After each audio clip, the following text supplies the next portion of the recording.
Hello friends, आज हम आपके सामने आईपीसी का सेक्शन 96 के इम्पॉर्टेंट केसेस के बारे में बात करेंगे।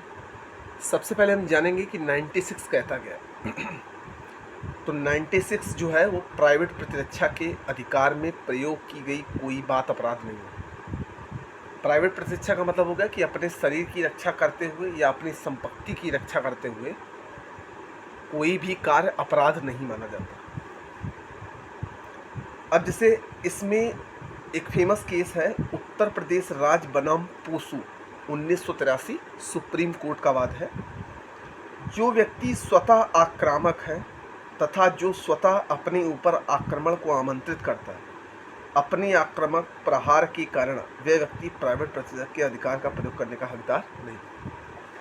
ऐसा व्यक्ति जो आक्रामक है और स्वतः अपने ऊपर आक्रमण को आमंत्रित देता है, अपने आक्रामक प्रहार के कारण वह व्यक्ति प्राइवेट प्रतिरक्षा के अधिकार का हकदार नहीं हो सकता। ऐसा व्यक्ति जो खुद आपराधिक प्रवृत्ति का है और आक्रामक प्रवृत्ति का है और जो अपने ऊपर आक्रामक के कारण उस इंटेंशन को आमंत्रित करता है कि कोई उससे लड़े आकर, तो ऐसे व्यक्ति के लिए प्राइवेट प्रतिरक्षा का जो अधिकार है वो हकदार नहीं होता। अब इसमें अगला केस है लक्ष्मण साहू बनाम उड़ीसा राज्य 1988, सुप्रीम कोर्ट का वाद है। आत्म प्रतिरक्षा का अधिकार केवल ऐसे व्यक्ति को उपलब्ध होता है जिसे किसी आसन्न खतरे से अपने को बचाने के लिए एकाएक तत्काल आवश्यकता पड़ती है और जहां ऐसा खतरा स्वयं उस व्यक्ति द्वारा सृजित नहीं है। तो लक्ष्मण साहू बनाम उड़ीसा राज्य में क्या ये कहा गया कि प्रतिरक्षा का अधिकार केवल ऐसे व्यक्ति को उपलब्ध होता है कि जब उस पर अचानक हमला हो और उसको सोचने का जरा सा भी समय ना हो कि वो अपनी बचाव के लिए क्या कर सकता है। तो अपनी बचाव के लिए अगर वो कुछ भी करता है, उस व्यक्ति को मार भी देता है, तो ऐसे व्यक्ति को प्राइवेट प्रतिरक्षा का अधिकार है, लेकिन वो उसके द्वारा सृजित नहीं होना चाहिए। इसके बाद एक फेमस केस है डोमिनिक वर्की बनाम केरल स्टेट 1971, सुप्रीम कोर्ट का वाद है। व्यक्तिगत प्रतिरक्षा का अधिकार 3 विचारों में टिका हुआ है। देखिए, 3 कंडीशन पर टिका है। प्रतिरक्षा के उद्देश्य के लिए आवश्यकता से अधिक कोई और हानि नहीं कर दिया जाना चाहिए। प्रतिरक्षा मतलब अपने शरीर की रक्षा करने के लिए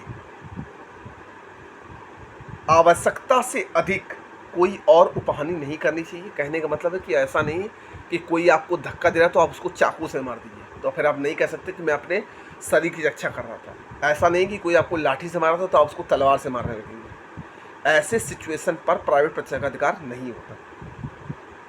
अपराध के प्रयास या धमकी से शरीर के खतरे की युक्त आशंका होनी चाहिए। ठीक है, उसको ये आशंका हो कि उसके शरीर पर कोई अटैक हो सकता है, कि सामने वाला व्यक्ति कभी भी उसको मार सकता है। इस अधिकार का प्रारंभ तब तक नहीं होता जब तक कि युक्त आशंका न। और देखिए, इस अधिकार की जो शुरुआत है, मतलब प्रारंभ इसका जो है वो तब तक नहीं होता जब तक उसको आशंका ना हो कि ये मार देगा। या कोई व्यक्ति खड़े होकर बात कर रहा है, ठीक है, और उसके हाथ में हथियार है, तो अभी वो बात कर रहा है, तो जब अचानक से वो जब गुस्सा होता है तब आपको एक खतरा होता है कि यार ये मार भी सकता है। तब आप उस सिचुएशन पे अपने शरीर की रक्षा कर सकते हैं, जिसमें आपको प्राइवेट प्रतिरक्षा का अधिकार प्राप्त होगा, जो धारा 96 के अंतर्गत होता है। अब इसमें अगला सेक्शन है सेक्शन 120A, आपराधिक षड्यंत्र आता है। अब आपराधिक षड्यंत्र की परिभाषा क्या है देखिएगा। तो धारा 120 का में प्रयुक्त अवैध कार्य को धारा 43 में, इसको अवैध कार्य को धारा 43 में परिभाषित किया गया है, जिसके अनुसार अवैध कार्य वो कार्य होता है, वह कार्य जो अपराध हो, वह कार्य जो विधि द्वारा प्रतिषिद्ध हो, मतलब जिसको बैन किया गया हो, वह कार्य जो सिविल कार्यवाही के लिए आधार उत्पन्न करता हो, और ऐसा कोई कार्य जो सिविल कार्यवाही के लिए आधार उत्पन्न करता हो। 120 के परंतु के अनुसार सिर्फ अपराध करने की सहमति ही आपराधिक षड्यंत्र कहलाती है। मतलब अगर 4 लोग मिलकर ये प्लान बना रहे हैं कि इसको मारना है, तो ये भी अपराध हो गया। जबकि कार्य जो विधि द्वारा प्रतिषिद्ध है या सिविल कार्रवाई हेतु आधार उत्पन्न करती हो, ऐसी स्थिति में सहमति के अलावा कोई कार्य अपेक्षित नहीं। अब जैसे कि 4 लोग अगर जानते हैं कि किसी की संपत्ति पर हम कब्जा कर लेंगे, लेकिन ये कन्फर्म है कि एक व्यक्ति जाकर कब्जा नहीं कर सकता जब तक 4 लोगों की सहमति ना हो। तो इसमें अगर एक की भी चारों में से सहमति नहीं, तो ये कार्य अपेक्षित नहीं। अब इसमें केस है तमिलनाडु राज्य बनाम नलिनी, 1999 सुप्रीम कोर्ट का वाद है। उच्चतम न्यायालय ने निर्धारित किया कि अभियुक्तों का मुख्य अभियुक्त से संबंध या षड्यंत्र का ज्ञान अभियुक्त को षड्यंत्रकारी नहीं बनाएगा।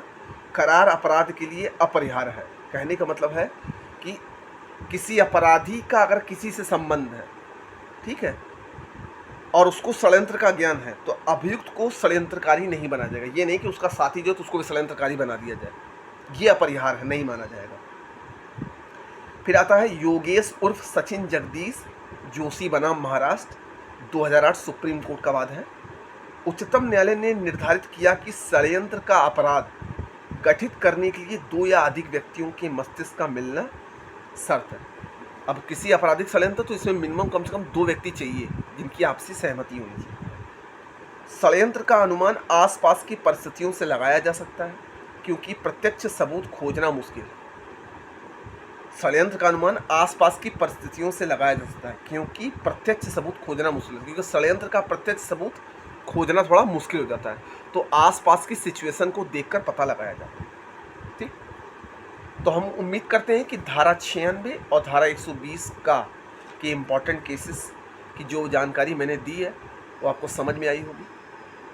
अगर समझ में आई है और आपको अच्छी लगी तो आप इस वीडियो को शेयर कर सकते हैं।